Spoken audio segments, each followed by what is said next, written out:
എക്സാലോജി കമ്പനിക്കെതിരായ കർണാടക ഹൈക്കോടതിയുടെ പരാമർശങ്ങൾക്ക് മുഖ്യമന്ത്രിയാണ് മറുപടി നൽകേണ്ടതെന്ന് പ്രതിപക്ഷ നേതാവ് വി.ഡി. സതീശൻ പറഞ്ഞു.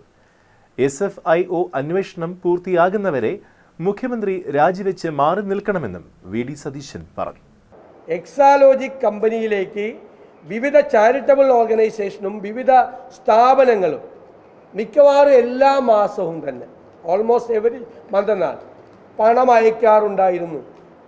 അതെന്താ ഈ കമ്പനിക്ക് ഇങ്ങനെ ചാരിറ്റബിൾ ഓർഗനൈസേഷനും ഇങ്ങനെ വിവിധ സ്ഥാപനങ്ങളും ഇങ്ങനെ പണം അയക്കുന്നത്?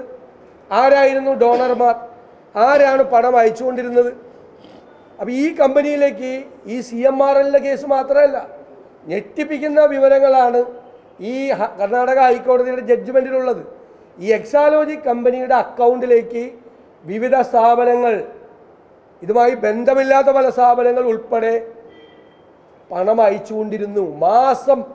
എല്ലാ മാസവും വിവിധ സംഘടനകളിൽ നിന്ന് പണം അയച്ചുകൊണ്ടിരിക്കുകയായിരുന്നു. അപ്പോൾ ഇതൊരു ഷെൽ കമ്പനിയാണ്. ഈ കമ്പനി ഒരു സർവീസ് ചെയ്താൽ ആർക്കും അറിയില്ല. CMRL പോലൊരു സർവീസ് ചെയ്തിട്ടില്ല. ഒരു സർവീസും ചെയ്യാതെ ഈ കമ്പനിയിലേക്ക് എങ്ങനെയാണ് പണം വരുന്നത്? അപ്പോൾ മുഖ്യമന്ത്രി തന്നെ വ്യക്തമാക്കണം. സത്യത്തിൽ ഒരു നിമിഷം പോലും അദ്ദേഹം മുഖ്യമന്ത്രി കസേരയിൽ ഇരിക്കാൻ യോഗ്യനല്ല. അദ്ദേഹം മുഖ്യമന്ത്രി സ്ഥാനം ഈ അന്വേഷണം പൂർത്തിയാകുന്നത് വരെ രാജിവെച്ച് മാറി നിൽക്കണം എന്നാണ് ഞങ്ങൾ ആവശ്യപ്പെടുന്നത്.